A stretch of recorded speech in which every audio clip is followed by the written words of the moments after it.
इसमें सबसे पहले तो मैं आप सब बच्चों को वेलकम करता हूँ और आप सबको वेरी गुड मॉर्निंग। आज मैं आपसे बात करूँगा जो टिश्यू कल्चर टेक्नोलॉजी है, ये होती क्या है और इसमें हम कैसे काम करते हैं। तो सबसे पहले तो थोड़ा सा मैं आपको बैकग्राउंड बताना चाहूँगा। तो इसमें मैं hopefully everybody can see the screen presentation. Sir kindly आप बताएंगे। जी सर, सर स्क्रीन नज़र आ रही है। आई रिक्वेस्ट कि अगर आप इसको ना वो करंट स्लाइड करें ना, ताकि ये बड़ी हो जाए, साइज बड़ा हो जाए। जी जी बिल्कुल, थैंक यू। चल अब hopefully it's done now it's excellent, thank you. चल सो ये जो टिश्यू कल्चर टेक्नोलॉजी है, जो इसमें ये बेसिकली कुछ मेथड्स हैं प्लांट्स को ग्रो करने के। कि हमने एक पौधा, हमारे पास बड़ा पौधा है, उससे हमने बहुत सारे पौधे बना के अपने फील्ड में उसे ट्रांसप्लांट करने हैं, अपने बागबान हज़रात को देने हैं। तो उसके दो तरीके होते हैं। कन्वेंशनल बोलते हैं, उसमें ये होता है कि हम जो पौधा है, बड़ा मदर प्लांट है, उससे कोई कलम उनकी कटिंग लेंगे और उसको फिर छोटे बीज से जो पौधा तैयार किया है उसके ऊपर हम बडिंग करेंगे, ग्राफ्टिंग करेंगे, तो फिर उससे वो होगा पौधा, नर्सरी का पौधा एक साथ तैयार होगा, फिर वो सेल के काबिल पर फिर में लगते हैं। उसके इश्यूज़ क्या है, ये जो बने हैं उसमें बडिंग है, ग्राफ्टिंग है, कटिंग्स है। इसके अलावा जो है इन्हें हम बोलते हैं एसेक प्रोपेगेशन। ये भी मतलब ये है कि इसमें बीज के बगैर कलम वाले पौधे तैयार कर, तो ये टाइम कंज्यूमिंग है। जैसे मैं आपको टाइम कंज्यूमिंग पता है कि देखो इनको पड़ता है जो कटर हैं, पहले आप उसके जो बीज इकट्ठे करते हैं, मतलब अगर माल्टा है, माल्टे में से उसके बीज निकाल के उसकी सोइंग करेंगे इस तरह, या मैंगो है या कोई और फ्रूट्स हैं, आड़ू है, जिस तरह से उसमें से पौधा बनेगा, 6 महीने में बड़ा होगा, उसे रूट स्टॉक हम बोलते हैं। फिर उसके बाद हम मदर प्लांट से कटिंग लेंगे और उसके ऊपर बड करेंगे या क्राफ्ट करेंगे। तो टाइम कंज्यूमिंग है और लिमिटेड एफिशिएंसी है। अगर हमने 100 प्लांट्स को बड किया है, उसके ऊपर जो है कुर्सी से तैयार हुआ पौधा है, उसके ऊपर हमने कटिंग लगाई है या उसके ऊपर हमने वो बडिंग कर दिया या क्राफ्टिंग कर दिया, तो उससे जो उसकी जो एफिशिएंसी है वो बहुत कम होगी। अगर बंदा जो बडर है वो एक्सपर्ट नहीं है, तो 100 पौधों में से हो सकता है 70 पौधे तैयार हों या 60 पौधे तैयार हों। फिर दूसरा मेन इफेक्ट है इसका अफेक्टेड बाय एनवायरमेंटल फैक्टर्स, क्योंकि ओपन फील्ड में, एक्सपोजर में, ये ओपन में लगे होते हैं। अगर बारिश ज़्यादा हो गई, थंडरस्टॉर्म आ गया, कोई नेचुरल डिज़ास्टर आ गया, या इस तरह से बाज़ बात उस नर्सरी एरिया में अर्थक्वेक आ गया, या कोई ऐसे इन्वायरमेंटल फैक्टर्स हो गए, हेल स्टॉर्म हो गया, तो वो पौधे सारे आपके डैमेज हो सकते हैं, इफेक्ट हो जाते हैं। फिर जेनेटिक डाइवर्सिटी आती है उसमें, कि बाज़ बात आपने जो पौधे तैयार किए हैं उसमें कोई सडन ऐसा कोई चेंज आ गया, म्यूटेशन हो गई या कुछ और ऐसे नेचुरल चेंज आ गया, जिसकी वजह से उसकी जो क्वालिटी है, जो डिज़ायरेबल फैक्टर आपको चाहिए थे, वो नहीं मिल पाएंगे।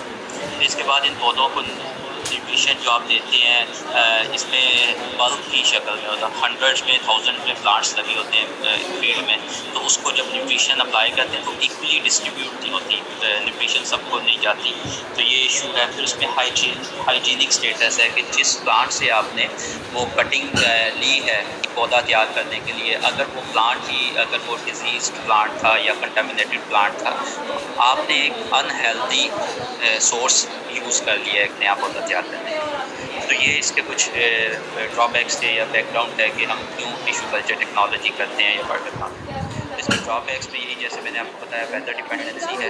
अगर मौसम फेवरेबल है, जैसे आज अगर बहुत ज़्यादा गर्मी है, तो इसी गर्मी के मौसम में हम प्लांट्स प्रोड्यूस नहीं करते। हम स्प्रिंग के मौसम में, फेब मार्च में प्लांट प्रोड्यूस करते हैं, या सितंबर अक्टूबर में, जिस वक्त ये जो वेदर है वो कंड्यूसिव होता है प्लांट ग्रोथ के लिए। तो वेदर डिपेंडेंट है। इसके लिए जगह मैंने बताया कि फील्ड में, ये खेत में लगा तो बहुत ज़्यादा स्पेस रिक्वायर होती है।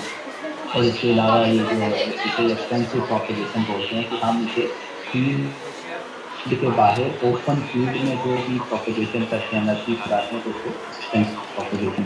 दो ड्रॉबैक्स हैं, वेदर डिपेंडेंसी है और इसके लिए जगह बहुत ज़्यादा चाहिए। तो इसके ये जो बॉटल नेक्स आपको बताया कि जगह बहुत ज़्यादा चाहिए और इसके लिए वेदर डिपेंडेंसी है और न्यूट्रिशन बराबर नहीं पहुंचती, इसको बहुत ज़्यादा लेबोरियस है। तो इनको देखते हुए ये जो in vitro propagation, tissue culture technology को 2-3 इसके नाम, इसको इन विट्रो प्रोपेगेशन भी कहते हैं, इसको माइक्रो प्रोपेगेशन भी कहते हैं और इसको जो है इन विट्रो प्रोपेगेशन भी कहते हैं। तो ये है, जैसे मैंने बताया, एसेक्सुअल प्रोपेगेशन है, मीन्स कि आपने एक मदर प्लांट से कोई उसका छोटा सा पीस ले लिया है और उसको फिर आपने लैब में ग्रो किया है, तो उससे जो होगा कि उसके जो बेबी प्लांट होगा उसके 100% वो सिमिलर होगा अपने पेरेंट प्लांट से। तो ये एक इसका अच्छा मतलब अल्टरनेटिव है in vitro propagation conventional method का। अब ये जो टिश्यू कल्चर या इन विट्रो या माइक्रो प्रोपेगेशन होती क्या है, तो इसको हम जब डिफाइन करें तो यही है कि इसको जो प्रोलिफरेट करते हैं प्लांट पार्ट्स को, छोटे से पीसीस को कंट्रोल्ड इन्वायरमेंट में करते हैं, विद इन हम उसे लैब के लेबॉर्ट्री के अंदर करते हैं, और इंटेंसिव इन्वायरमेंट, जैसे कि आपको बताया कि जो भी काम हम किसी फील्ड में किसी रूम के अंदर लैब के अंदर करेंगे वो इंटेंसिव इन्वायरमेंट में होगा, जो बाहर ओपन में होगा वो एक्सटेंसिव इन्वायरमेंट में होगा। तो ये कंट्रोल कंडीशन में और इंटेंसिव इन्वायरमेंट में हम मास स्केल पे ये जो है पौधे प्रोड्यूस करते हैं। और इसकी जो टिश्यू कल्चर प्लांट्स की जो कह लें आप कैरेक्टरिस्टिक है या इनका प्लस पॉइंट है कि वायरस फ्री पौधे प्रोड्यूस होते हैं इसमें। जैसे बाहर फील्ड में है कि वो आपने ओपन फील्ड में लगाया, उसमें मिट्टी में लगाया हुआ है, उसमें बहुत सारे पैथोजेंस, उसमें फंगस, बैक्टीरिया, वायरस उस प्लांट को कंटेमिनेट कर देते हैं, उसके अंदर छुप जाते हैं। और वो जब उनको इन्वायरमेंट अच्छा मिलता है, फेवरेबल मिलता है, गर्मी ज़्यादा हुई, सर्दी ज़्यादा हुई या ह्यूमिडिटी ज़्यादा हुई, तो फिर वो अपने डिज़ीज़ के जो है सिम्टम एक्सप्रेस कर देते हैं। लेकिन ये जो टिश्यू कल्चर टेक्नोलॉजी में ये उनके अंदर, अभी मैं आगे आपको दिखाऊंगा सारी इसकी स्टेजेस कि इसमें कैसे प्लांट प्रोड्यूस होते हैं। तो इसमें जो पौधे हैं, क्योंकि आर्टिफिशियल मीडिया में कंट्रोल कंडीशन में होता है, तो ये वायरस का कोई चांस नहीं होता। अगर वायरस कोई आ जाए, नज़र आ जाए या कोई फंगस आ गई, कोई और जरासीम आ गई, तो हम स्ट्रेट वे उसको थ्रो कर देते हैं, उसको डिस्कार्ड कर देते हैं उस कल्चर को। उसके बाद जो हेल्दी प्लांट्स होते हैं, कल्चर होते हैं, उन्हीं को हम लेकर आते चलते हैं। तो ये बड़ा इसका प्लस पॉइंट है कि वायरस फ्री सैपलिंग इसमें प्रोड्यूस होती हैं। फिर इसलिए ये जो टिश्यू कल्चर है, ये एग्रीकल्चर, जैसे एग्रीकल्चर की बहुत सारी ब्रांचेज है। जैसे मैं हॉर्टिकल्चरिस्ट हूँ, हॉर्टिकल्चर है जो लोग हम लोग उसके फ्रूट्स, वेजिटेबल्स, तो ऑर्नामेंटल प्लांट्स की जो स्टडी करते हैं वो होते हैं। फिर forestry, plant breeding and genetics, इन तीनों सेक्शंस जो हैं इसमें टिश्यू कल्चर यूज़ होते हैं। फिर इसमें अब टिश्यू कल्चर में हम करते क्या हैं, किस तरह सोर्स जो होता है, हम जो मदर प्लांट, कोई बड़ा दरख्त है, कोई उसमें ऑलिव का है, कोई पीचेस का है, या जो भी दरख्त है उसका एक छोटा सा पीस ले लेते हैं, उसे हम बोलते हैं एक्स प्लांट। छोटे से पीस लेके उसी से हम फिर आगे उस छोटे से पीस से आगे नए पौधे बनाते हैं। फिर वो जो हम छोटा सा एक्सप्लांट लेते हैं, उसमें ये कैपेसिटी होती है कि वो बहुत सारे मिलियंस उससे आगे पौधे तैयार हो सकते हैं। और ये सारे के सारे एसेप्टिक कंडीशन में होते हैं, बगैर किसी उसमें कंटामिनेशन के, क्योंकि कंट्रोल्ड इन्वायरमेंट है, लैब है, वहाँ कोई जरासीम, कोई फंगस, कोई वायरस और इसके अलावा कोई भी कंटामिनेंट वो नहीं आते। तो प्लांट्स हेल्दी होते हैं, डिजीज़ भी प्रोड्यूस होते हैं। फिर इसमें जैसे कि स्टोरेज स्पेस की जो लिमिटेशन है, बाहर फील्ड के लिए हमें 8 कनाल में, अगर 1 एकड़ में 8 कनाल हैं, तो वहाँ पे सिर्फ हम कुछ चंद हज़ार पौधे तैयार कर सकते हैं। जबकि इसके सिर्फ एक छोटे सी लैब में, कमरे में जो आप कह लें 14 बाई 14 फीट का हो या इससे भी कम हो, तो उसमें भी पौधे काफ़ी सारा नंबर्स में, थाउजेंड्स में पौधे प्रोड्यूस हो सकते हैं। और इन्वायरमेंट उसका जो है वो एसेप्टिक होता है, बीमारियों से पार। अब what are the stages of plant tissue culture, कि इसकी कौन सी स्टेजेस हैं, तो इसको मैंने आप ये 6 स्टेजेस आपको ये लिस्ट की हैं, सिंपल एक आसान सा आगे मैं आपको शेयर करूँगा कि कौन सी। सबसे पहले तो क्योंकि ये लैब में आप इसको ये पौधा तैयार हो रहा है, तो इसके लिए सबसे पहले हम इसमें मिट्टी में ये पौधे नहीं लगते, ये पौधे एक आर्टिफिशियल मीडिया में लगते हैं, तो उसे हम न्यूट्रिएंट मीडिया कहते हैं। कि वो न्यूट्रिएंट मीडिया क्या है, किस तरह से तैयार करते हैं, तो आपको बताऊँगा। उसके बाद फिर जैसे मैंने एक्स प्लांट बताया कि पौधे का एक छोटा सा पीस आपने दरख्त से लिया, उसको लैब में लेके आए, फिर उसको उस मीडिया में लगाया और उससे आगे मज़ीद पौधे आपने तैयार कर दिए। फिर इसके बाद जब वो पौधा आपने बाहर से लेके आए, डेफिनेटली वो ओपन इन्वायरमेंट में लगा हुआ था, वहाँ पे वो उस इन्वायरमेंट का फेस था और पैथोजन, जर्म्स का, फंगस का, वायरस का, इस तरह से बैक्टीरिया मुख्तलिफ हो सकता है उस पौधे पे, उसका अटैक उन जर्म्स का, तो उनको वहाँ से स्टेबलाइज करना है अंदर लैब में ला के पहले, ताकि उसमें अगर कोई जरासीम है तो वो सारे ख़त्म हो जाए। फिर उसके बाद उसको इनोकुलेशन करते हैं हम, आपको बताऊंगा। फिर उसके बाद रूट इंडक्शन होती है, उसकी जड़ बनती है, जब जड़ बन जाती है फिर उसके अगला होता है एक्लिमेटाइजेशन। कि लैब में पौधा लगा हुआ है, वहाँ पे बहुत ही आइडियल इन्वायरमेंट था, वहाँ पे ह्यूमिडिटी भी बहुत ज़्यादा थी, टेम्परेचर बहुत कम था, लेकिन अब इसने लैब से निकल के बाहर ओपन फील्ड में हार्श वेदर में जाना है, तो उसे हमने इस काबिल बनाना है, थोड़ा हार्डन करना है, उसे एक्लिमेटाइज करना है कि यहाँ से एक वो जो एक कह लें बहुत ही आइडियल कंडीशन थी, वहाँ से निकल के एक वो नाजुक सा पौधा बाहर जाने से पहले थोड़ा सा हार्डी हो जाए, सख्त जान हो जाए, ताकि मौसम की शिद्दत को बर्दाश्त कर सके। सबसे पहले जो न्यूट्रिएंट मीडिया होता है बेसिकली ये इसी तरह से जैसे हम लोग खाना खाते हैं, ब्रेकफास्ट करते हैं, लंच करते हैं, डिनर करते हैं, तो इसी तरह ये जो प्लांट का जो मीडिया है, क्योंकि मिट्टी नहीं है, मिट्टी के अलावा जो है इसमें सारी बैलेंस उसकी डाइट होनी चाहिए, उसमें सारे न्यूट्रिएंट्स होने चाहिए जो उसे चाहिए, उसमें मतलब नाइट्रोजन, फास्फोरस, पोटाश जो मेजर न्यूट्रिएंट है इसका प्लांट्स के लिए, तो वो होना चाहिए। फिर उसमें इसके अलावा मेजर माइक्रो जो NPK जो है नाइट्रोजन, फास्फोरस, पोटाश के अलावा कैल्शियम, मैग्नीशियम, कॉपर, मोलिब्डेनम, जितने भी एलिमेंट्स हैं उसकी ग्रोथ के लिए वो होने चाहिए। जो वाइटामिन्स होने चाहिए, ऑर्गेनिक कंपाउंड्स होने चाहिए, प्लांट ग्रोथ रेगुलेटर्स, क्योंकि ये पौधा इसमें ऐसे जिस ऑक्सीन्स आगे मैं बात करूँगा जो रूट बनाते हैं वो वाले हार्मोन्स होने चाहिए, जो साइटोकाइनिन्स होते हैं जो शूट को प्रोलिफरेट करते हैं वो होने चाहिए। कार्बन सोर्स, जेलिंग एजेंट क्योंकि ये जेल इसे बनना चाहिए, लिक्विड मीडिया में वो पौधा एंकर नहीं होता, सही से ठहर नहीं पाता, तो इसलिए हम उसे एगर बोलते हैं। एगर उसमें डाल के थोड़ा जेलेटिन वो मटेरियल बन जाता है, तो उसमें जब हम कटिंग को पौधा लगाते हैं एक्सप्लांट तो अपने इजीली उसे एंकर हो जाता है, लॉन्च नहीं होता, गिर नहीं पाता, इसे लग पाता है, तो इसे जेलिंग कहते हैं। दुनिया में सबसे ज़्यादा कॉमन जो मीडिया एग्रीकल्चर के लिए यूज़ हो रहा है वो MS मीडिया है, उसे बोलते हैं। मीडिया ये साइंटिस्ट थे तो इन्होंने लेट 70s में कहीं ये मीडिया स्टैंडर्डाइज किया था और मोस्टली यही यूज़ हो रहा है। इसके अलावा ऑलिव मीडियम है, वॉलनट मीडियम है, बहुत सारे मीडियम है, लेकिन सबसे कॉमन ये MS मीडिया यूज़ होता है। इस मीडिया की जो pH है वो बड़ी क्रिटिकल है, 5.4 से 8.5 की रेंज में होनी चाहिए, वो हम सेट करते हैं कि इस रेंज में इन दोनों फिगर्स के दरमियान में इसकी pH आनी चाहिए। अगर इससे कम होगी या ज़्यादा हो जाएगी तो प्लांट की जो सर्वाइवल उसमें फिर इशूज़ आ जाते हैं, पौधा ग्रो नहीं कर पाता। फिर जैसे ये मैंने ऊपर बात की है प्लांट ग्रोथ रेगुलेटर्स, ऑक्सिन्स हैं, साइटोकाइनिन्स हैं, जिबरेलिन्स हैं, कि ये भी हम मीडिया में डालते हैं। ऑक्सिन्स बेसिकली जब हमें रूट बनानी होती है, रूट इंडक्शन के लिए यूज़ करते हैं। साइटोकाइनिन जब उसकी शूट प्रोलिफरेशन है, उसे मल्टीप्लाई करना तब यूज़ करते हैं। जिबरेलिन्स भी इसी तरह उसकी इलांगेशन के लिए यूज़ करते हैं।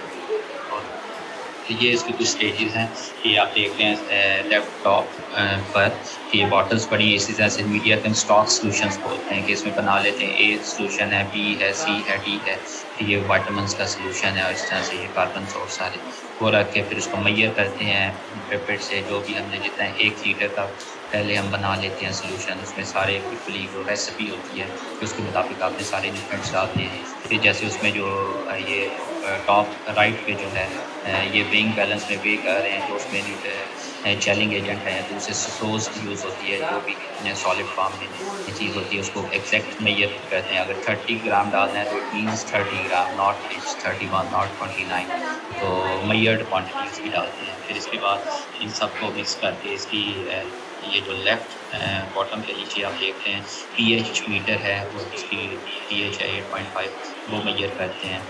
अगर इसकी ज़्यादा हो तो फिर उसमें कम करनी हो तो एसिड डाल के उसकी pH कम करते हैं। अगर बढ़ानी हो थोड़ी सी तो फिर बेस डाल के हम इसकी जो है pH को उस रेंज में डिज़ायरेबल रेंज में कर लेते हैं। फिर उसमें ये जेलिंग एजेंट डाला हुआ है, ये वाइट नज़र आ रहा है, एगर है, इसको फिर हम अच्छे से शेक करके मिक्स करके फिर ये बॉटल्स आपको देख रहे हैं जार्स हैं, ये टेस्ट ट्यूब्स हैं या जार्स, उसमें हम फिल कर लेते हैं। तकरीबन 50 to 100 ml का इसमें करते हैं टेस्ट ट्यूब हैं जार।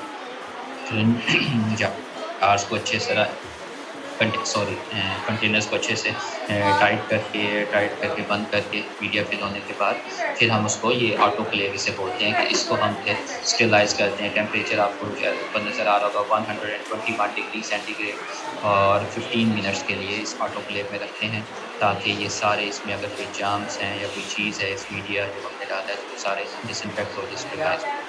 फिर उसके बाद 15 मिनट्स के बाद इसे निकाल के रख देते हैं।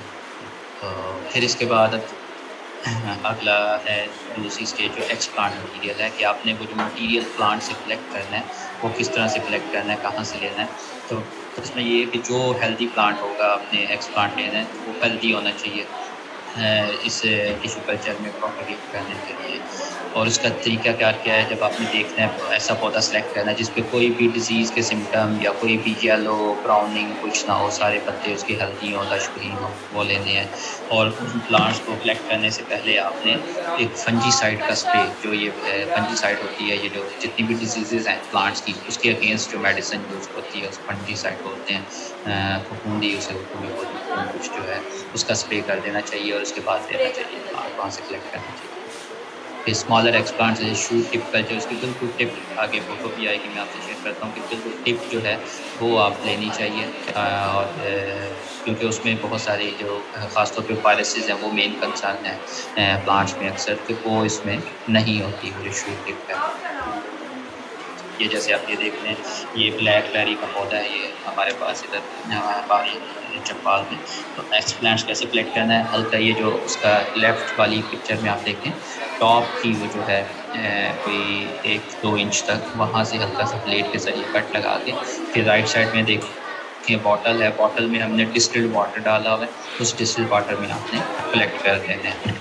तो यहाँ से ये दूसरा ऑलिव का पौधा है जैतून का, तो इस तरह से उसकी भी जो टॉप की जो टिप है उसकी वो तकरीबन 2-3 इंच की, वो आपने कट करके प्लेट से इस तरह ये बॉटल में आपने डिस्टिल वाटर में रख लेनी है। तो इसे इसमें फिर इसकी कैप बंद करके बॉटल को आपने ले जाना है इसे लैब। फिर इसके बाद अब इसको ये जो आप लैब में ले आए हैं इसको स्टरलाइज़ कैसे करना है, इसको क्लीन कैसे करना है, इसको डिसइंफेक्ट कैसे करना है। तो इसमें कुछ ये सर्फेक्टेंट है, क्वीन 20 बोलते हैं इसको, इसके 2 ड्रॉप्स डाल देते हैं पानी में, उस बीकर में रख के 1/2 लीटर पानी में, और इसको फ्यू मिनट्स तक रनिंग टैप वाटर में इसको रख लेते हैं तकरीबन 1 घंटे के लिए। और फिर उसके बाद 2 से 3 दफ़ा उसे वॉशिंग कर लेते हैं। फिर उसको फंजीसाइड का सोल्यूशन उसमें देते हैं। उसके बाद फिर उसके बाद एथेनॉल का 70% वो उसमें मल्टीपल वॉश करते हैं और उसके बाद इसे डिस्टिल्ड वाटर से डिसइंफेक्ट कर देते हैं। फिर मर्क्यूरी क्लोराइड जो है उसके बाद ये केमिकल है उससे उसकी वॉशिंग करते हैं। तो ये स्टेजेस आपको यहाँ पे नज़र आएंगे कि लेफ़्ट साइड पे ऊपर टॉप पे क्वीन 20 है वो डाला है, तो ये सर्फेक्टेंट होता है। तो दूसरी टॉप पिक्चर में आपको देख लें, तो इससे बहुत ज़्यादा जैसे आपने कोई वॉशिंग करते वक्त सोप जो बबल्स बन जाते हैं, तो उस तरह से बबल्स बनते हैं, तो उसमें जो भी इसकी डस्ट पार्टिकल है या कोई जर्म्स है किसी चीज़ के उससे वॉश हो जाते हैं। फिर उसके बाद टैप वाटर से डिस्टिल्ड वाटर से थर्ड फोटो के टॉप पे है उस पर वॉशिंग करते हैं। फिर ये लेफ़्ट बॉटम पे जो लेफ़्ट साइड पे ये आपको ब्राउन सा लिक्विड नज़र आ रहा है, फ्लास्क से उसमें डाल दें। ये फंजीसाइड है बेसिकली, उसका सलूशन है जो बीमारी से अगर उसमें कोई फंगस के या किसी और डिजीज़ के स्पोर्स हैं, जर्म्स हैं, तो वो उससे किल होते हैं। फिर उसके बाद ये मर्क्यूरी क्लोराइड है और ये इसमें डाल दें, इसको शेक करते हैं फिर तो इस तरह से मल्टीपल वॉशिंग करते हैं उसमें मुख्तलिफ केमिकल से, ताकि उसमें जो है डिज़ीज़ के अगर कोई आए थे स्पोर्स या कोई जर्म्स वो किल हो जाए।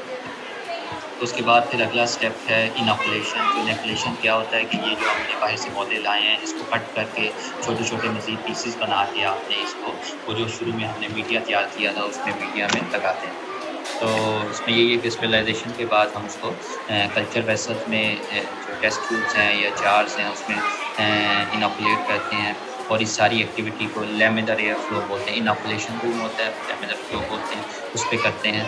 और इस स्टेज पे जो माइक्रो कटिंग हम बाहर से लाए हैं उसको MS मीडिया, जैसे मैंने आपको शुरू में दिखाया था, मीडिया प्रिपेयर किया हमने उसमें। तो ये इसकी इनोकुलेशन रूम की कुछ फोटोग्राफ्स हैं कि ये हमारे टेक्नीशियन बैठे हैं इधर। तो ये इनोकुलेशन लेफ्ट टॉप पे जो है ये लैमिनर एयर फ्लो है। इसको एक्टिविटी करने से पहले डिसइंफेक्ट करना है हमने, इसको एथेनॉल से इसको स्प्रे करते हैं ताकि उसके कोई जर्म्स या वो है क्लीन हो जाए। उसके बाद फिर ये पेट्री प्लेट्स हैं डाउन दूसरी पिक्चर में, वो बॉटल जो आप जिसमें आपने डिसइंफेक्ट किए हुए पौधे रखे हैं उसको पौधों को निकाल के राइट टॉप पे जो फोटो है पेट्री प्लेट्स में उसमें रख लेते हैं।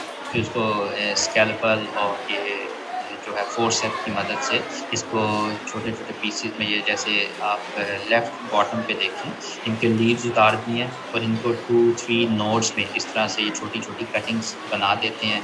उस कटिंग्स को उठा के ये बॉटम पे जो सेंटर वाली पिक्चर है, उसमें उन कटिंग्स को हम टेस्ट ट्यूब में, उसको जो मीडिया बना हुआ है उसमें फोर्सेप के ज़रिए इंडिविजुअल हर ट्यूब में एक कटिंग हम लगा देते हैं। और फिर ये राइट बॉटम पे आप देखेंगे कि ये सारी हमने टेस्ट ट्यूब में प्लांट्स लगा दिए। फिर इसके बाद अगला मरहला होता है कि establishment of micro cutting growths हैं। ये जो आपने कटिंग्स हमने उसमें शिफ्ट कर दिया मीडिया पे एक्सप्लांट को, उसको हमने ग्रोथ चैम्बर, एक चैम्बर है वहाँ पे रख देना है। वहाँ पे वो सारा जो है टेम्परेचर का हमने ख्याल रखते हैं, ऑप्टिमम टेम्परेचर होता है वहाँ का।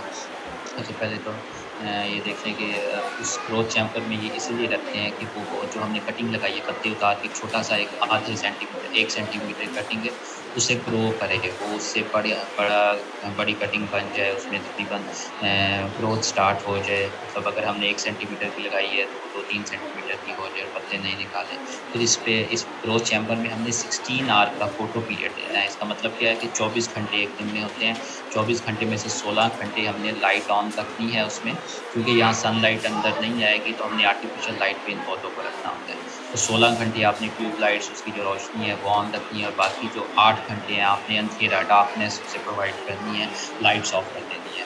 तो ये 16 आवर का फोटो पीरियड होता है। फिर इस रूम का जो टेम्परेचर है वो 25 ±3 डिग्री सेल्सियस होना चाहिए। फिर जो रिलेटिव ह्यूमिडिटी है 60 to 80% उसमें होनी चाहिए। इसमें एयर कंडीशनर लगे होते हैं ताकि ये जो ह्यूमिडिटी और टेम्परेचर मेंटेन कर सकें। फिर इसकी जो लाइट की इंटेंसिटी है, जो ट्यूब लाइट्स अंदर लगी होती हैं, उसकी जो ये है 1500 से 2000 लक्स उसकी जो है लाइट होनी चाहिए। इससे ज़्यादा लाइट या इससे कम अगर हो तो उसमें भी प्लांट्स ग्रो नहीं करते। तो ये लक्स मीटर होता है, उससे आप ये मेजर कर लेते हैं कि इसकी लाइट किस रेंज में है। फिर ये जो हेल्दी कटिंग्स होती हैं ये ग्रो जब करती हैं, फिर इनको हम फर्स्ट टाइम को कल्चरिंग बोलते हैं, सेकंड टाइम उनको दोबारा कल्चर, उसको सब कल्चर बोलते हैं। तो 1 मंथ हम इनको दोबारा न्यू मीडिया पे शिफ्ट कर देते हैं। ये इसकी हमारे पास जो ग्रोथ चैम्बर है, ये इसमें आप देख रहे हैं कंटेनर में ये ऑलिव की सैपलिंग्स है, ऑलिव के कल्चर इस्टेब्लिश हुए हैं जार्स के अंदर। और नीचे देखेंगे तो इसके वो पीछे टेस्ट ट्यूब्स कुछ भी आप इस्तेमाल कर सकते हैं क्लास की कल्चर वेसल्स के तौर पे। और ऊपर ये आप रेड सा आप एक बॉक्स देख रहे हैं, तो ये ब्लू कलर की इसमें लाइट है, तो जब हमें इसकी रूट्स इंड्यूस करनी होती हैं, ये तो अभी शूट बनी हुई है, इसके बाद अगली स्टेज होगी इनसे हमने जड़ बना दी है, तो उस वक्त ये लाइट्स भी ऑन कर देते हैं या डार्कनेस कर देते हैं ताकि जो रूट्स बनने का प्रोसेस अच्छे से हो सके। फिर अब नेक्स्ट स्टेज है रूट इंडक्शन। इससे पहले आप ये जो दूसरी स्टेज है, तो ये सारी इस्टेब्लिश कर ली हैं, शूट बन चुकी है। जो वही वाला मीडिया इस्तेमाल है जैसे MS मीडिया शुरू में किया था, तो लेकिन उसके बाद जो है आप सब मुझे सुन रहे हैं? Am I online? So you're online, loud and clear. Thank you sir. तो अब रूट इंडक्शन में जो है इसमें हम क्या करते हैं कि वही वाला MS मीडिया हमने यूज़ करना है, लेकिन उसकी जो स्ट्रेंथ है हाफ़ कर देनी है। मतलब अगर शुरू में हमने एक स्टॉक यूज़ किया था, वो हमने अगर 100 ml यूज़ किया था, तो उसकी हाफ़ स्ट्रेंथ कितनी होगी? 50 ml। तो जब रूट्स बनानी है तो उसकी हाफ़ स्ट्रेंथ कर देनी है MS मीडिया की, तो उसके ऊपर फिर रूटिंग हम ईज़िली ग्रो करते हैं, रूट्स ग्रो करती हैं। तो एक तो उसकी स्ट्रेंथ हाफ़ कर दी है, मतलब पहले 100 ml डाला है तो बाद में 50 ml। फिर उसके बाद रूट प्रमोटर ऐसे कोई हार्मोन्स है, जैसे मैंने बताया था शुरू में ऑक्सिन्स। तो ऑक्सिन में ये जो IBA है, इंडोल ब्यूटारिक एसिड, और ये NAA नेफ्थलीन एसिटिक एसिड जो है, ये ऐसे हार्मोन्स हैं जो प्लांट्स की रूट की ग्रो करने में फैसिलिटेट करते हैं उसको करने से। तो IPA जो है, इन दोनों में से IPA NAA में से IPA बेस्ट है। तो ये हम ज़्यादा यूज़ करते हैं क्योंकि इससे ज़रा अर्ली राइजोजेनेसिस हो जाती है, रूट्स बड़ी जल्दी बन जाती हैं एज़ कम्पेयर टू NAA। और दूसरा इसके लिए फिर दो चीज़ें होंगी, एक तो स्ट्रेंथ हाफ कर दी हमने MS मीडिया की, दूसरा उसमें ऑक्सिन्स डाल दिए, IPA डाल दी। फिर तीसरी चीज़ रिक्वायर होती है रूटिंग के लिए, ये है कि उसको हमने डार्कनिंग एजेंट, उसको डार्क इन्वायरमेंट प्रोवाइड करना है। जैसे इसमें चारकोल है या ब्रिलियंट ब्लैक डाई होती है, वो 100 मिलीग्राम पर लीटर हम मीडिया में डाल देते हैं। उससे जो मीडिया नीचे पहले आपने पीछे देखा था वाइट कलर का था, वो जेल जो है मीडिया, और ये डाई डालने से वो डार्क कलर का हो जाएगा, ब्लू कलर का हो जाएगा या ब्राउनिश कलर का हो जाएगा, तो वो डार्क इन्वायरमेंट क्रिएट हो जाएगा। तो वो भी जो है रूट को ग्रो करने में फैसिलिटेट करता है। तो ये आप इधर देख सकते हैं, हमने जो टेस्ट ट्यूब की कटिंग्स लगाई थी तो उसकी पहले शूट हो गई थी, उसको फिर IPA डाला था, और इसमें हमने अभी कोई डार्कनिंग एजेंट नहीं डाला हुआ, तो इसलिए ये वाइट है इसकी जेल जो मीडिया है। इसको जस्ट हमने वो फोटो पीरियड 8 आवर्स को हम रात को लाइट्स ऑफ कर देते हैं। ऑटोमेटिक वो टाइमर लगाया हुआ है, 16 घंटे चलता है। 16 घंटे के बाद 8 घंटे लाइट्स ऑफ हो जाती हैं, फिर ऑटोमेटिकली ऑन हो जाती हैं। तो ये देखें आप, रूट्स इसकी कितनी क्लियर हैं, लॉन्ग हेल्दी रूट्स हैं ये ऑलिव कटिंग्स की, तो ये ग्रो करती हैं। फिर उसके बाद लास्ट स्टेज जैसे मैंने बताया था, अब जो रूट्स हो चुकी हैं, तैयार हो चुकी हैं, बन चुकी हैं, अब ये प्लांट्स रेडी हैं शिफ्टिंग के लिए लैब में से निकल के बाहर ओपन फील्ड में। लेकिन क्योंकि ये जो पौधे हैं इन विट्रो ग्रोन में लैब में ये पौधे प्रोड्यूस हुए हैं, तो लैब में ह्यूमिडिटी भी आपको जैसे देखा था पिछली स्लाइड में, ह्यूमिडिटी बहुत ज़्यादा थी, 80-90%, और टेम्परेचर 25 डिग्री के अराउंड था, तो कंट्रोल्ड कंडीशन है। लेकिन बाहर हार्श वेदर है, ह्यूमिडिटी बहुत कम होगी, टेम्परेचर बहुत ज़्यादा होगा, तो इसलिए हम इसको हार्डन करते हैं, क्लेमेटाइज करते हैं, ताकि थोड़ा सा ये हार्डी हो जाए, सख्त जान हो जाए, ताकि ये अपने आप को सर्वाइव करे बाहर ओपन फील्ड में। अदरवाइज़ ये उस पर नहीं सर्वाइव कर सकेगा, ये इसकी मॉर्टेलिटी हो जाएगी, विदरिंग हो जाएगी, ये पौधा विदर हो जाएगा। तो एक्लिमेटाइजेशन क्या है कि अब्रप्ट चेंज, तो मैंने बताया इन्वायरमेंटल कंडीशंस का। इंटेंसिव कल्टीवेशन मतलब लैब्स की कल्टीवेशन से आउटसाइड फील्ड कल्टिवेट करने के लिए जो होती हैं चेंजेस आएंगी, उसके अगेंस्ट पौधे को रेडी करते हैं। फिर उसके बाद जो है shifting culture plants in vitro ट्रैक्चर कन्वेंशनल स्ट्रक्चर, इसमें फिर ये है कि जैसे लैब में कंट्रोल ग्रोथ चैम्बर में पौधे पड़े रहते हैं, वहाँ से हम निकाल के जो कन्वेंशनल प्रोपेगेशन स्ट्रक्चर है, बाहर ग्रीन शेड्स हैं, टनल्स हैं, लैथ हाउसेज हैं, उसमें हमने शिफ्ट करना होता है। तो प्लांट्स को जो है ये जो मीडिया है स्टेराइल मीडियम MS मीडिया है, उसमें से निकाल देते हैं रूट्स को, निकाल के उसको वॉश करते हैं अच्छे से, ताकि रूट्स के साथ कोई जेल वो मीडिया लगाना रहे। फिर उसको हम शिफ्ट कर देते हैं। आम जो एग्रीकल्चर मीडिया यूज़ होता है इक्वल पार्ट्स में, उसमें सैंड, पीट मॉस या सिल्ट जो भी आप यूज़ करना चाहें, पर लाइट जो भी उसका 1:1 रेशो से इक्वल प्रोपोर्शन में टू का कॉम्बिनेशन बना के शिफ्ट कर देते हैं।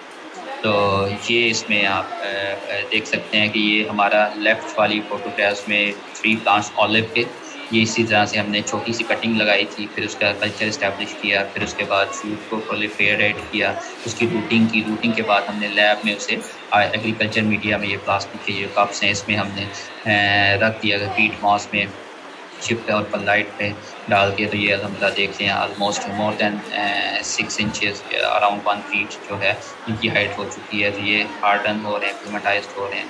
जबकि राइट साइड पे आपको ये ब्लैकबेरी का पौधा नज़र आ रहा है, तो ये भी इसी तरह से हम लोगों ने टिश्यू कल्चर में इसको हार्डन किया, एक्लिमेटाइज किया। और अब जैसे ही और पोस्ट मानसून बारिशों के बाद ये सितंबर अक्टूबर में प्लांटेशन सीज़न आएगा, तो हम इन प्लांट्स को इंशाल्लाह बाहर फील्ड में शिफ्ट कर देंगे। और ये वाला तो ग्रेप्स का प्लांट है, ये भी हमने इसी तरह से टिश्यू कल्चर में ग्रो किया था, तो इसको हमने ऑलरेडी ये लास्ट सीज़न में ग्रो हुआ था, रेडी हुआ था, तो ये हमने स्प्रिंग में हमने इसे टनल में शिफ्ट कर दिया। तो thank you very much. I hope you understand कि मैंने कोशिश किया आपको एक ईजी वे में बताने का कि प्लांट टिश्यू कल्चर क्या होता है और इसकी मेन स्टेजेस कौन सी हैं और इसमें हम क्या क्या करते हैं और किस तरह से प्लांट्स प्रोड्यूस करते हैं। तो your questions are welcome now. Namal Haq Saab, thank you very much on behalf of the Boston Lyceum School and College and on behalf of Bagwala Agro-Tourism and Agronomy Resort. This happens to be our first initiative जो हम public private collaboration हम establish करना चाह रहे हैं। और हम ये basically हम ये करना चाह रहे हैं कि हम अपने बच्चों को आगाही दें मुख्तलिफ ऑल्टरनेटिव सोर्सेज ऑफ इनकम के हवाले से, बिकॉज हर बच्चा डॉक्टर और इंजीनियर बनना चाहता है, और उसके अंदर जब हम इनको बताते हैं कि और क्या फील्ड्स हैं, तो ये एक हमारी एक जो कोशिश है जिसके अंदर पानी का ब्लू गोल्ड, ग्रीन गोल्ड, और ये तो सारी चीज़ें जब तक इंसान की ज़िंदगी है ये चलनी है और इनके अंदर कोई कमी नहीं होनी। तो I am really humbled and obliged to Dogar साहब, योर एक्स डायरेक्टर, योरसेल्फ, और अभी आपके जो नए जो डायरेक्टर आए हैं उनका, स्पेसिफिकली आपका, you understood this cause, or until or unless we teach our young generation कि इम्पोर्टेंस क्या है ब्लू और ग्रीन गोल्ड की, तब तक हम चीज़ों को संभाल नहीं पाएंगे। और आज जैसे हम देखें कि पानी का इतना बहुत सारा कहत चल रहा है और चीज़ें हैं, तो उसके अंदर हमें ये इन बच्चों को आगाही देने की बड़ी ज़रूरत है। मेरा आपसे सवाल ये है कि ये जो हम ये सारा जो काम कर रहे हैं, क्या ये कॉस्ट बेनिफिट एनालिसिस इसका हम करते हैं? और अगर हम इसको आम जो आपने बताया चीज़ें कि जी अगर हम आम नर्सरी में कटिंग्स लगाते हैं या बीज से उगाते हैं और उनको हार्श वेदर के अंदर वो लेके चलते हैं, तो ऑल्दो कि जी वो नंबर ऑफ प्लांट्स आपने कहा कि जी वो 60% उनकी बढ़ोतरी होती है और सारा कुछ होता है, तो इसके अंदर कॉस्ट मुझे तो बहुत ज़्यादा लग रही है कि ये कॉस्ट इफेक्टिव भी ये होंगे, और अगर ये कॉस्ट इफेक्टिव नहीं होंगे तो बड़ा मुश्किल हो जाएगा इसको अपनी यील्ड्स बढ़ाने के लिए और करने के लिए। तो सर इसमें आपका बिल्कुल राइट क्वेश्चन आपने किया कि इसकी जो कॉस्ट बेनिफिट है, आप इनिशियली ये वन टाइम जो कॉस्ट होती है इंफ्रास्ट्रक्चर की इस्टेब्लिशमेंट पे वो ज़्यादा है, उसके बाद जो रनिंग कॉस्ट है या बाकी ऑपरेशन है वो नॉमिनल है। अब ये जो सारा सेटअप है बेसिकली ये हर स्मॉल नर्सरी ऑपरेटर या वो उनके लिए नहीं है, थोड़ा सा जो प्रोग्रेसिव हो या बड़े पैमाने पे फास्ट स्केल पे जो बिज़नेस करना है तो उनके लिए बड़ा अच्छा है। जैसे करशी वाले जो हैं या हमदर्द वाले हैं, उनका पूरा ये हरीपुर हत्तार में पूरे सेटअप्स हैं इनके टिशू कल्चर के, ये जितने भी अपने मेडिसिनल प्लांट्स ये वो थ्रू टिशू कल्चर ग्रो करके उसी से फिर अपनी प्रोडक्ट्स डेवलप कर रहे हैं। तो इसी तरह इसमें थोड़ा सा मतलब ये बड़े पैमाने पे जो मेन आपके हमारे कोई इन्वेस्टर हों या बड़े बिजनेसमैन हों उसमें मतलब वो करें, उसके लिए है जब आप बिज़नेस करें तो कॉस्ट बेनिफिट है। लेकिन छोटे पैमाने के लिए ये इशू है, और मेन हमारे इलेक्ट्रिसिटी जो पावर ब्रेक शटडाउन होता है वो बड़ा कंसर्न है, क्योंकि इसमें राउंड द मतलब 24 आवर्स आपने और राउंड द आपने इंश्योर करना है इलेक्ट्रिसिटी को। अगर पावर शटडाउन होता है तो आपने फिर बैकअप पे जनरेटर हो, बाकी चीज़ें हो, और फिर जो केमिकल्स इसमें डालने हैं वो भी थोड़े कॉस्टली होते हैं। तो सारी चीज़ें तो एक तरह से तो दोनों अगर आपने बिजनेस पॉइंट ऑफ व्यू से और बड़ा आपने स्ट्रक्चर करना है तो उसकी सक्सेसफुल है। दुनिया में भी ज़्यादातर यही होता है जो प्लांट टिश्यू कल्चर है उसमें एकेडेमिया R&D में इसका ज़्यादा रोल है। तो हम लोग स्टडीज़ करते हैं यूनिवर्सिटी में रिसर्च पर्पज़ के लिए, वहाँ ज़्यादा इसका है, जो कमर्शली इतना ज़्यादा इसका नहीं है इसकी ग्रोथ या उस तरह से कि हम कहें कि सारी इंडस्ट्री या पूरी वर्ल्ड इस पे कन्वर्ट हुई है। ये दो चीज़ें इसमें हैं वो हमें साइड बाय साइड देखनी होगी। So thank you। मतलब now for the sake of the children, जो ये कल्चर्ड पौधे जो हम बना रहे हैं तो इनका फिर कैसे how can मतलब someone who desires to come into farming, तो वो how can he or she acquire these plants? तो उसमें सर एक तो प्लांट्स जो इसमें वो हम टिश्यू कल्चर में वो वाले प्लांट्स पर ज़्यादा फोकस करते हैं, जैसे ऑलिव है या ये स्टोन पीचेस हैं या दूसरे हैं जो हाई वैल्यू थोड़ा सा डिफ़िकल्ट टू रूट होते हैं, जो कन्वेंशनल मीन से कटिंग्स के ज़रिए मुश्किल से तैयार होते हैं, और जो ओपन इन्वायरमेंट में वो उन्हें ज़रा इश्यूज़ आते हैं तो वो हम इन विट्रो इसको ग्रो करते हैं। और दूसरा अगर कोई इसमें इन्वेस्टमेंट में मतलब कोई बिज़नेस के तौर पे इसमें आना चाहे तो वो एक इस तरह से पूरी एक ट्रेनिंग ले के हमारे पास या और जो टिश्यू कल्चर के पब्लिक सेक्टर में जो ऑर्गेनाइजेशन है जो इस पर काम कर रही हैं उनसे ट्रेनिंग ले के, यूनिवर्सिटीज़ में भी इवन की रिसर्च होती है, मेरी भी MS की रिसर्च इसी टिश्यू कल्चर पे थी, तो वो सारी चीज़ें करने के बाद फिर वो अपना मतलब एक स्मॉल स्केल से स्टार्ट कर सकते हैं, और with the passage of time, with experience और टेक्निकलिटीज़ को जब वो अपने इन हैंड कर लेता है तो एक्सपेंड कर सकते हैं। तो ये कोई ऐसी चीज़ नहीं है कि जो इम्पॉसिबल हो। तो सर माय क्वेश्चन इज कि आपने बारी ने ये बना लिए पौधे, तो आम फार्मर कैसे आपसे ये एक्वायर कर सकता है? अगर ये बच्चे कोई पौधे लेना चाहें तो क्या ये एक्वायर कर सकते हैं? तो आम फार्मर आपसे एक्वायर कर सकते हैं? अभी ये मतलब हमारे जो बारी में ये सारी मैंने प्रोग्राम सिखाई है, R&D हमारी अभी इसको इस जो प्रोटोकॉल्स स्टैंडर्डाइज कर रहे हैं। इनिशियली अभी ये पिछले कुछ अरसे से ये मेरे पास थी रिस्पांसिबिलिटी, अभी एक हमारी मैडम है सीनियर साइंटिस्ट, उनके पास ये रिस्पांसिबिलिटी चले गई है। तो ये चीज़ें जो इनिशियली एक्सपेरिमेंटल बेसिस पे प्लांट्स जो इस्टेब्लिश हो चुके हैं, इनको हम अभी एक्लेमेटाइज कर रहे हैं, फिर फील्ड में शिफ्ट करेंगे। तो अभी ये हमने इसका कमर्शियल नहीं स्टार्ट किया इन प्लांट्स को डिस्ट्रीब्यूट करना। कमर्शली हमारे हम वही वाले जो कन्वेंशनल प्लांट्स हैं ग्रो किए हुए वो हम दे रहे हैं, वो भी हमारे सर्टिफाइड प्लांट्स हैं। वो हम federal seed certification registration department जो इस्लामाबाद के, हमसे हम सर्टिफिकेट लेके उनसे टैग इशू करवा के प्रोड्यूस करते हैं। तो वो वाले प्लांट्स अभी दे रहे हैं। तो ये वाले इन नियर फ्यूचर इंशाल्लाह ये अवेलेबल होंगे, जैसे ही हम इसको मज़ीद इसमें हमें सक्सेस मिलती है with the passage of time. Wonderful. House is open to the kids or the faculty. If you have some questions, तो आप लोग पूछें।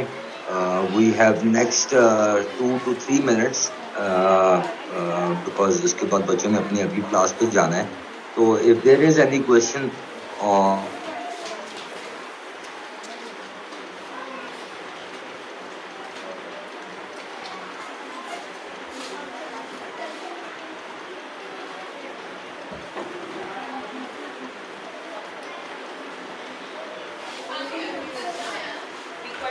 क्वेश्चंस लिख लें आप लोग, आंसर्स लिख लें, और सर जब आपसे पूछे तो काइंडली आप ये बता दें।